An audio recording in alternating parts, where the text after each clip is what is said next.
Adrix and Neve, the Twincasters, are a Simic 2 2/2 legendary Merfolk wizard with Ward 2, and if one or more tokens would be created under your control, twice that many tokens are created instead.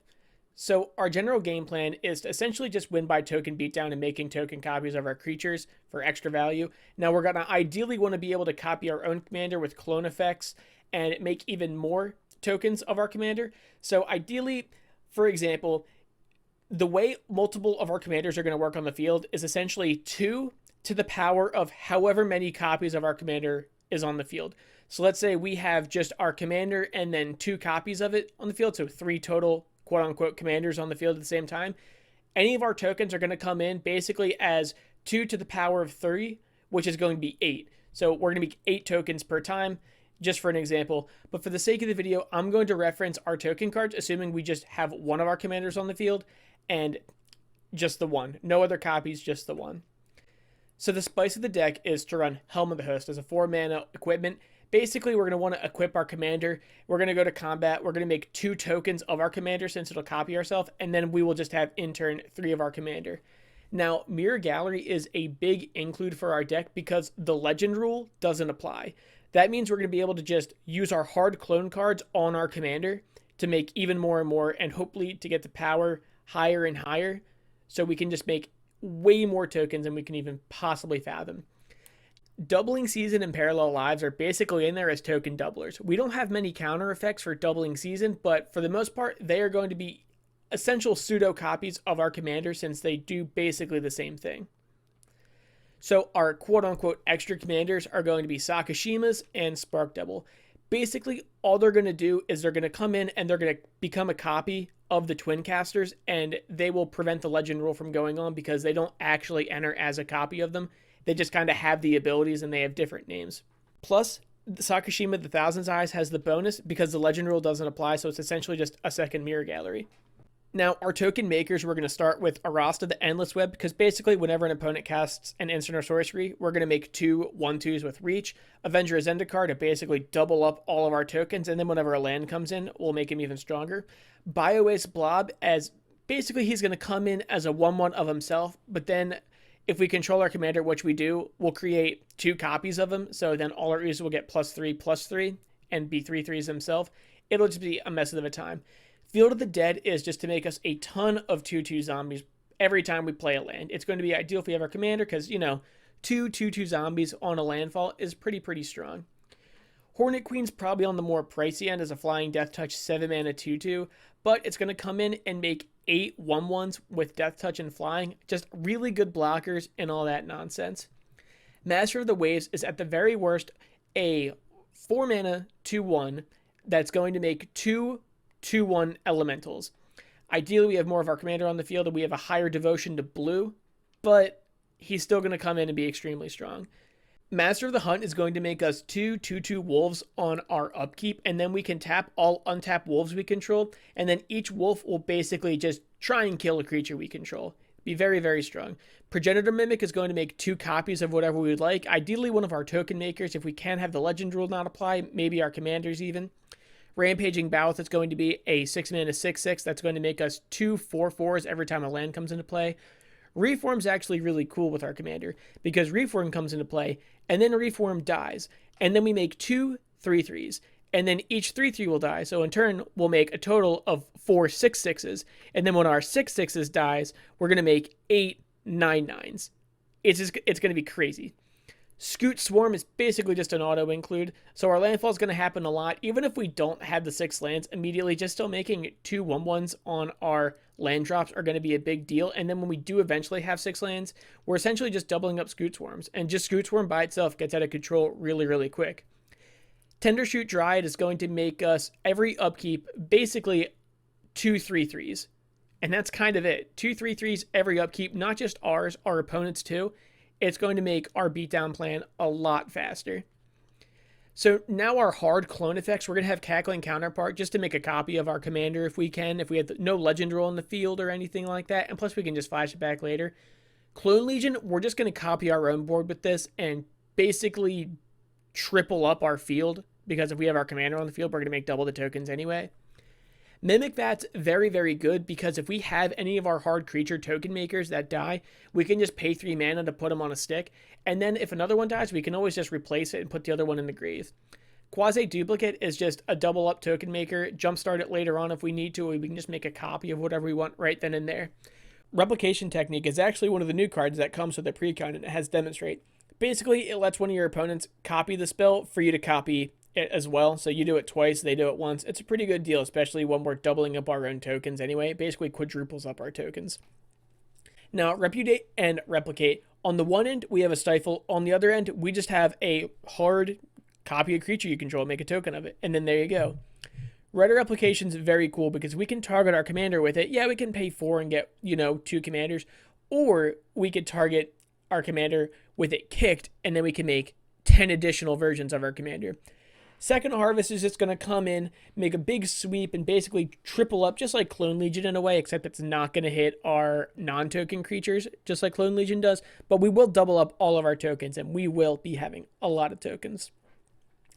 Spitting Image for a 6-mana sorcery. Just create a token that's a copy of a creature you control, and then we can retrace it. So late game, if we just have some lands in our hand, like we can just get rid of them as a quick little cantrip to copy Spitting Image again. Temporal Reflections is a lot like Replication Technique, except it lets each of your opponents do it rather than just the one. So ideally, we have everyone do it, because if we're in a pot of 4 and each of our opponents takes a copy of it, we're essentially getting 8 clones, or 8 of whatever token. It's for 4 mana, 8 creatures, it's a big deal. Our miscellaneous creatures are creatures that aren't necessarily our big token makers, but they're just good utility or they're good value, then we kind of want them for the deck. So Biovisionary, for example, is a 3-mana 2/3 that says, at the beginning of our end step, if we control 4 or more Biovisionaries, we just win the game. With our commander on the field, doubling up tokens like we're going to be doing and being able to clone tokens and make copies of our creature, Biovisionary is going to be extremely easy to pull off. Bramble Sovereign is a 4-mana 4/4 that just is going to say, hey, whenever a creature comes into play, a non-token creature, we can just pay 2 mana and we also get 2 copies of that creature. Kind of a no-brainer. Now, Chasm Skulker is going to be a 3-mana 1/1, and we're not going to have a ton of draw effect, but we're mainly looking for his Death Trigger to make double of how many 1/1 counters he has on him into Squids with Island Walk. Just basically a good Death Trigger that's going to give us a lot of creatures as well. Clever Impersonator, ideally, is this going to be a good clone effect? I hope we can have the Legend Rule not be a thing on the field, or either way, it's just another way to have the best permanent on the battlefield and have a copy of it. Essex is one of the new commanders from the new set. It is a flyer 4/4 for 6 mana. The first time you would create 1 or more tokens during your turns, you may instead choose a creature other than Essex, and basically your tokens enter as copy of that creature, which is really cool for Biovisionary because we can just make a copy of a creature, or we can just make tokens and say, hey, yeah, instead of making 5 tokens, we're going to make 5 Biovisionaries, and, well, we're going to win the game, I guess. And it happens at the end step, too. Another good reason for Biovisionary. Coma is kind of like basically Tendershoot Dryad. It's a little bit more pricier for a uncounterable 6/6, but we're going to make 2 3/3s every upkeep, and then those 3/3s will have value, like we can tap permanents or at least make their activate abilities not work, or we can just make an indestructible 6/6 as a good blocker, combat trick, whatever you want to do. Fairy Artisans is just going to make us 2 copies of whatever our opponents are playing, and they're going to go away, but if they have any good end of the battlefield abilities, we're going to get those abilities doubled up. Orvar is really cool for any of our hard clone targets, any of our abilities such as, hey, create a token that's a copy of target creature. We're going to be able to copy all of our creatures going on. It's not a big deal as a changeling. His other ability that discards isn't a big deal. It's mainly that, hey, we're going to be able to copy a lot of these permanents. Phyrexian Triniform, 9 mana 9/9, pretty expensive, but when he dies, we will make 6 3/3s, and then we can also encore him out later. We're going to run Seedboard Muse mainly because it's good to have untap abilities all the time. We can always just use other abilities like Bramble Sovereign if need be. We can use any amount of mana dumps if we have any counter spells, any hard removal, things like that. And just honestly swinging out with our board and having it be untapped on everyone's untap step anyways, it's just going to be good defense. Tireless Tracker is going to come in as a 3 mana 3/2. One of our lands, we're going to get 2 clues. Whenever we sack a clue, put a 1/1 counter on them.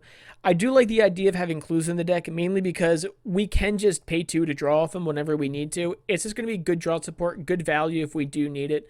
And since it's tokens anyway, they're going to get doubled up. So we're going to go into removal and combat value. These are all things that we're going to use during combat. If we have to kill something or whatever, it's a combat trick. So we have Arachnogenesis as a 3-mana instant. Put double X 1 green spider creature tokens into play, where X is the number of attacking creatures, and then prevent all combat damage that would be dealt this turn by non-spider creature tokens. So it's actually really, really cool because our opponents can swing in. We can either just take it because it's essentially a fog, or we can use our spiders to block and kill their things anyways. Very, very good card. And plus, we just make a ton of tokens. Beast Within's fine. We can just kill one of our opponent's things, destroy whatever we don't need to. Making a 3/3 beast really isn't relevant, but we could also blow up our own stuff and make 2 3/3s. It's not really a good idea, but it's still just a good option. Plus, when you're running Simic, there isn't a lot of hard destroy target permanent removal anyways. Champion of Lambholt is a 3-mana 1/1. Creatures with power less than it can't block, and then whenever a creature comes into play, put a 1/1 on it. If we're planning on making an obscene amount of tokens, Champion of Lambholt is going to be incredibly massive and basically just make our board unblockable. And if anything, Champion of Lambholt is just going to be a big body, or at least it'll make our 1/1s become unblockable or whatever. Counterspell, it's a counterspell. Opponent plays something you don't like, you just get rid of it. Craterhoof Behemoth is going to be massive when he comes down, giving all of our creatures +X and like trample. It's essentially a kill spell. Craterhoof Behemoth is a kill spell, as in it is in most decks. It is in our deck as well. Disallow is just a hard counter spell, or stifle, or whatever. Whatever is going on, you don't like it, you just disallow it. It's just a very good counter spell. Azuri's Predation is basically a mono green nuke.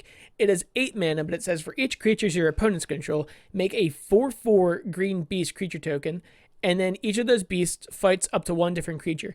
Now the cool thing about this is it really is a hard nuke, because we're doubling up our tokens.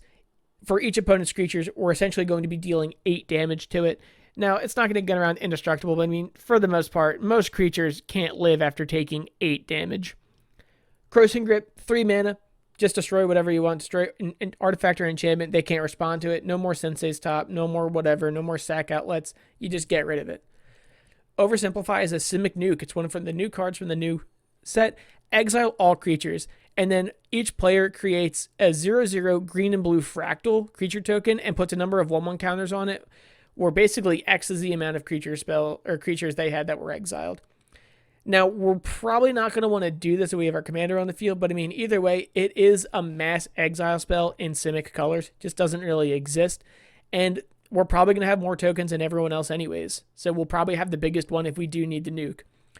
Spell Swindle, I really like. I think it's just a funny meme because it's 5 mana counter target spell, and then you make double X treasure tokens. So it's most likely going to be free anyway. If we're countering anything that costs 3 or more, it's a free spell. And it's even rampant. A kind of twisted way.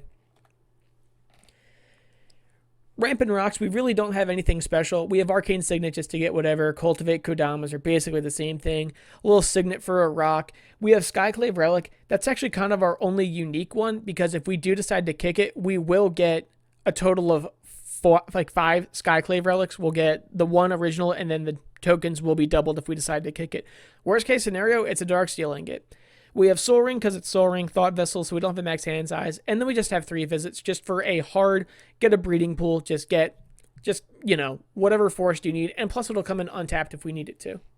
So this is kind of the miscellaneous value. These are kind of the cards I really didn't think fit well into any of the other sections, but they were just left over. We have Cripplithrate, which is just going to give our tokens and all our creatures the ability to tap for mana. Just some good ramp. I didn't want to put it in ramp because it really isn't ramp. It's just good mana if we need it. Growing Rights is card advantage, but it's also good ramp. It's essentially a Gaia's Cradle on the other side. It's actually better Gaia's Cradle on the other side. But still 3 mana going 4 cards deep and just getting a creature. Still pretty good. We have Oko. We can double up our food tokens. We're mainly just running them to just turn whatever we don't like, especially our opponent's commanders, into Elk. We're not really even worried about his ult. Shamanic Revelation, 5 mana, draw a card for each creature we control, and then we gain 4 life for each creature with power 4 or greater. It's just we're going to draw a lot of cards. Hopefully we don't deck ourselves, but still, we're going to draw a lot of cards and probably gain a lot of life. Shark Typhoon, I really like the idea of doubling up. We are running 33, excluding Shark Typhoon, 33 non-creature spells in this deck. So making 2 XX Sharks, whatever the mana cost is really, really good. 6 mana is really not too hard to get to, especially in the colors we're in. Plus, if we really are in a pinch, we can always just cycle it away and just draw a card and just make 2 whatever XX, however much we pay into the cycling. Now, Tamiyo's Journal, 5 mana legendary artifact. I like the idea of a little sub-clue theme. So at the beginning of our upkeep, we're going to make 2 clue tokens, and then we can sacrifice 3 clue tokens to search our deck for a card and put it in our play. So at the very worst, it's 5 mana, we go to our upkeep, we make 2 clue tokens, we can just sack them for card draw if we need to, or we can wait our next turn and then we get 3 clues. And then we can just, we'll have 4 clues total then, sacrifice them, get whatever card we need, and then hopefully just win the game from there. Vivian's Monster Advocate's just kind of, it's good for 2 reasons. One, because it makes tokens. It's also good card advantage from the top, but we're not really worried about that too much. It doubles up, it makes 2 3/3s with whatever kind of counter we'd like on them. And then we can also -3 her immediately to just, let's say, play like an Avenger of Zendikar or a big creature and then just tutor out something else that we might really like. Basically just another token maker or whatever that's going to benefit whatever our situation is while our commander's on the field. Our utility lands, we're going to run Castle Garenbrig because it's just going to be basically, it's essentially 5 mana to get 6 mana. It's just a little bit of ramp, but not really. Castle Vantress is going to be there just to scry to from when we need it. Command Beacon, now this is where it's tricky because we have a dead on board commander. The deck works fine. We're just Simic tokens without the commander, but we really are going to need our commander to do truly, truly crazy things. Now we're running Command Beacon because we're running a dead on board commander. Now the deck doesn't need the commander to win. It really doesn't, but it goes a lot faster with our commander. So we're going to want to run Command Beacon because if our commander dies too often, we're still going to want to be able to recast it in some way. Now, to go a little bit out of order, we have Dark Depths and Vesuva. Now, a reason we're running a lot of these lands is because we do have Field of Dead, and we do need Field of Dead to trigger very consistently. So yeah, the land base may not be ideal, but it's still good. Dark Depths is going to come in. We're just going to make a 20/20. It's not going to be doubled up or anything like that. I think it's just good to have. And if it is doubled up and we have Mirror Gallery or Sakashima on the field, it's 2 20/20s with flying and indestructible. That's really a value you can't beat. We have Lit Jara Mirror Lake. It comes in tapped, gets us the blue, and then we can pay 5 mana to just clone a creature and put a 1/1 on it. You can only do it as a sorcery, so it's not super great, but you know, it is what it is. Mystic Sanctuary is just going to get us back an instant or sorcery to the top of our deck. It's probably just going to be a clone spell or something like that, maybe even removal if we need it. But again, just getting back something we need from the grave for removal, another clone target, that could be the difference between winning or losing the game. Reliquary Tower, just so we don't have a max hand size. We probably will be drawing a lot of cards and things like that with our clue tokens, with Shamrock Revelation, just whatever we have. Simic is kind of the colors for drawing cards.